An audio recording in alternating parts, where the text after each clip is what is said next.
नामनाथ चरित्र में अग्निदेव का वृत्तांत। जिस प्रकार भगवान सर्वव्यापक हैं उसी प्रकार अग्नि का निवास भी सर्वत्र पाया जाता है। अग्निदेव के 2 मुंह हैं, एक आगे दूसरा पीछे। उसके 3 पांव तथा 7 हाथ हैं। अग्निदेव का वाहन मेढा है। उसकी ध्वजा पर भी मेढे का ही चिन्ह है। अग्नि की माता का नाम वंशपति एवं पत्नी का नाम स्वाहा है।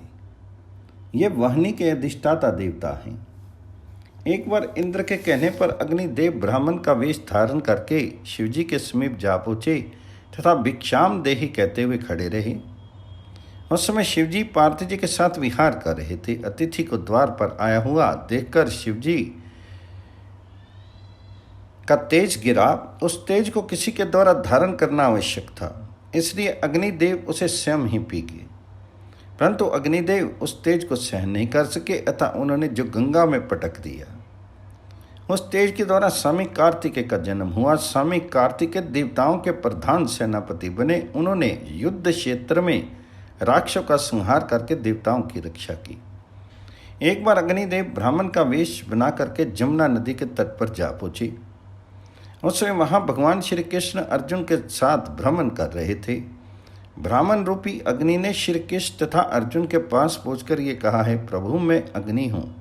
राजा श्वेतकेतु ने 24 वर्ष तक निरंतर यज्ञ किया था, जिसके कारण मुझे अजीर्ण हो गया है। यदि आप मुझे खांडव वन की वंशपतियों का भक्षण कराएं तो मेरा रोग जा सकता है। यदि आपकी आज्ञा हो तो मैं खांडव वन को जलाऊं।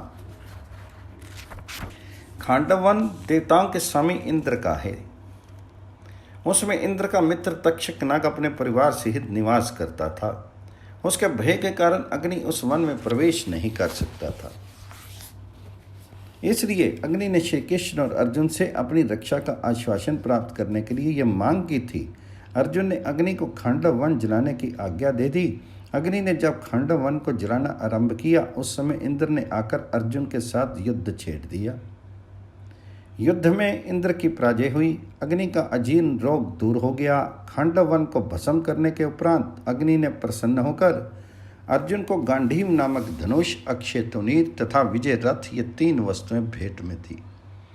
अग्निदेव के ऐसे अनेक चरित्रों का वर्णन विभिन्न पुराणों में किया गया है। अग्नि नीलध्वज राजा के जमाता दामाद हैं। अग्नि को ईश्वर रूप और शिव रूप माना जाता है। बृहद्रवा का सोमयाग। कुरुवंश में जन्मेजय नामक राजा अत्यंत प्रसिद्ध हुए हैं। उनकी 7वीं पीढ़ी में राजा बृहद्रवा का जन्म हुआ। उनके राज्य की राजधानी हस्तिनापुर में थी। एक बार राजा बृहद्रवा ने सोमयाग करने का विचार किया। उन्होंने अपने राजगुरु के समीप जाकर मन की इच्छा को कहा। राजगुरु ने राजा के विचार से सहमति प्रकट करते हुए यज्ञ आरंभ करने के लिए एक शुभ मुहूर्त निश्चित कर दिया। साथ ही यज्ञ के काम में आने वाली सामग्री की एक सूची भी तैयार करके दे दी। गुरु का आशीर्वाद पाकर राजा ने प्रधानमंत्री को बुलाकर यज्ञ की तैयारियां करने का आदेश दिया। अत्यंत धूमधाम के साथ सब कार्य आरंभ हो गए। राज्य भर में ये घोषणा प्रचारित कर दी कि राजा बृहद्रवा सोम यज्ञ करने जा रहे हैं।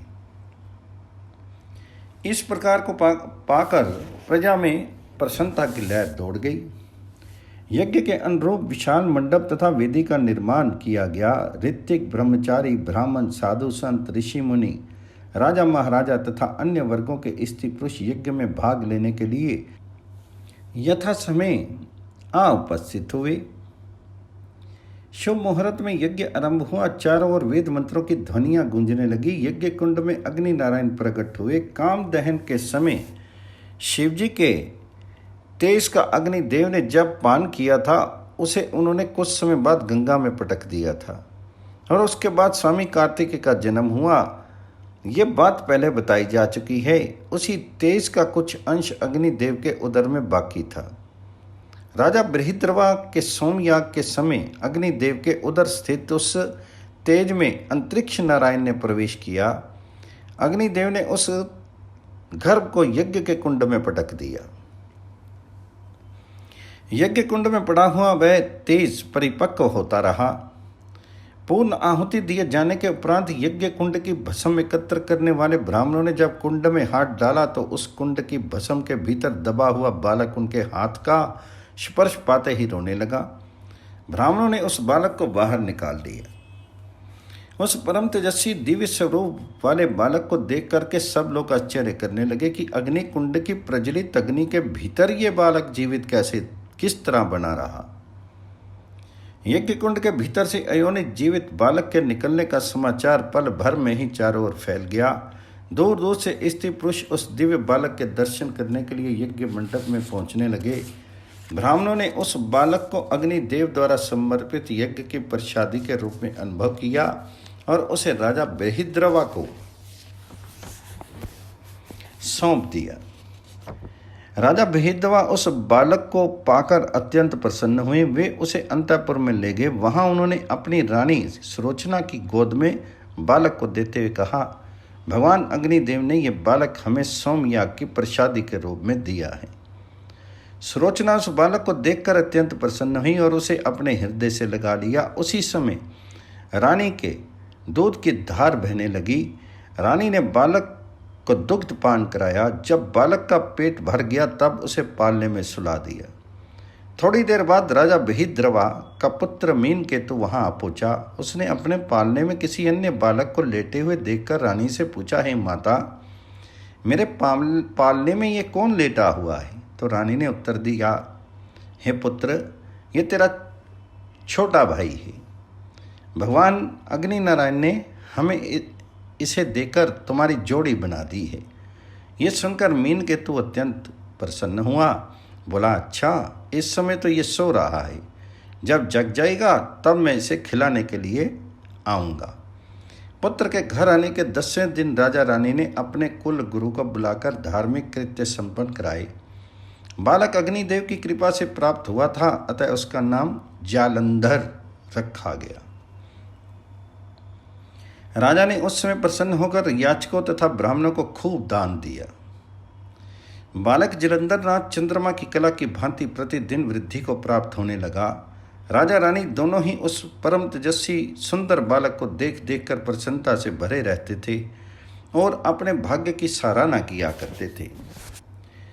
मीनकेतु भी अपने छोटे भाई जलंधर को अत्यंत प्रेम करता था। बड़े होकर दोनों भाई साथ साथ विद्याभ्यास करने लगे। वे दोनों प्रतिदिन स्नान आदि से निवृत्त होकर शिवालय में जाते और वहां गणपति, शिव, पार्वती तथा नंदी का पूजन किया करते थे। शिव पूजन करते समय मीनकेतु तो ओम नमः शिवाय मंत्र का उच्चारण करता था, परंतु जालंधर के मुख से शिवो अहम की ध्वनि निकला करती थी। एक दिन मीनकेतु की यह बात घर आकर अपने पिता से कही। राजा बृहद्रवा तो जानते ही थे कि बालक जालंधर ईश्वर के अंश से उत्पन्न हुआ है, अतः उन्होंने मीनकेतु को भी ये रहस्य समझा दिया और कहा कि तुम्हारा छोटा भाई जालंधर भगवान शिव के प्रतिरूप अग्निदेव के अंश से प्रकट उत्पन्न होने के कारण शिवजी का ही प्रतिरूप है। ऐसी स्थिति में उसका शिवो अहम शब्द का उच्चारण करना अनुचित नहीं है। ये बात जब मीनकेतु को पता चली तो अपने छोटे भाई पर उसका स्नेह और अधिक बढ़ गया। दोनों राजकुमार जब कभी टहलने निकलते तो मीनकेतु तो घोड़े पर सवारी करता, परंतु जालंधर पैदल ही चला करता। उसे किसी भी पशु अथवा अन्य प्राणी को कष्ट देना अच्छा नहीं लगता था। जालंधर की वैराग्य वृत्ति दिन प्रतिदिन अधिक बढ़ने लगी। उनके आचार विचारों में बहुत अंतर था। राजसी सुख वैभव को वह पसंद नहीं करता था। राजा रानी जालंधर के विषय में बड़ी भांति परिचित थे, अतः वे किसी प्रकार की रोक टोक नहीं करते थे। दोनों राजकुमार युवा हुए। राजा रानी ने उन दोनों का विवाह करने का निश्चय किया।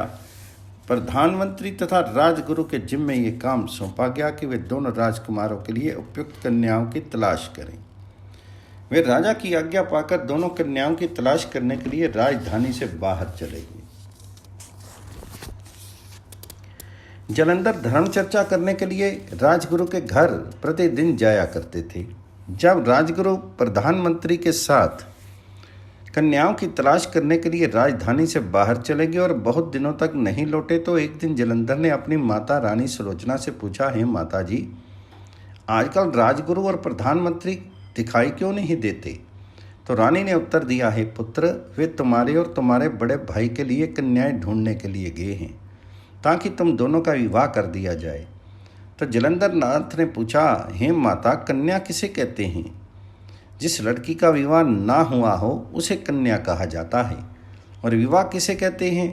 वर वधु के धर्म अनुसार एक सूत्र में बंधने की क्रिया को विवाह कहते हैं। तो उन्होंने पूछा, वधु कैसे होती है? तो जलंधर नाथ की बात सुनकर रानी आश्चर्यचकित रह गई। उन्हें ये अनुमान भी नहीं था कि इतना बड़ा हो जाने पर भी जलंधर को इन सब बातों का तनिक भी ज्ञान नहीं है। अस्तु उन्हें और कोई उत्तर नहीं सूझा। बोली, वधु मेरे जैसी होती है। आप जैसी? हाँ, कहकर रानी चुप हो गई। जलंधर ने कहा, है माता जी, जब आप घर में हैं ही तब और किसी वधु को लाने की क्या आवश्यकता है?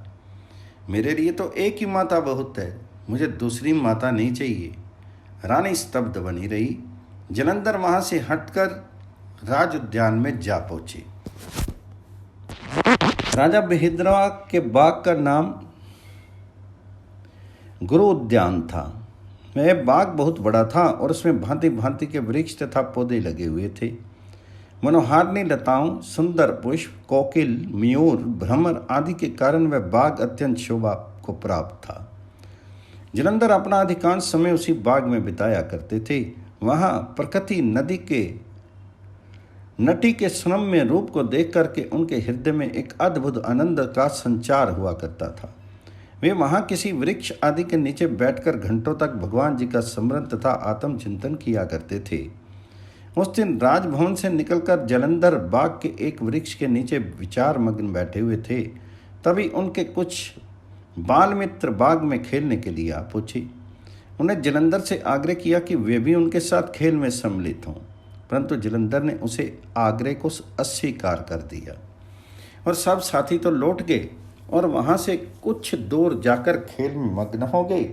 परंतु एक साथी जो आयु में उन सब से बड़ा था वहीं खड़ा रहा। उसने जलंधर से पूछा, राजकुमार, इस समय आप क्या चिंता कर रहे हैं? तो जलंधर ने उत्तर दिया, है भाई, आज माता ने मेरे विवाह की बात कही थी, उसी पर सोच विचार कर रहा हूँ। तो मित्र बोला, ये तो बड़ी अच्छी बात है, आपका विवाह होगा, चारों ओर धूमधाम होगी, शनाइयाँ बजेंगी और उत्सव मनाया जाएगा।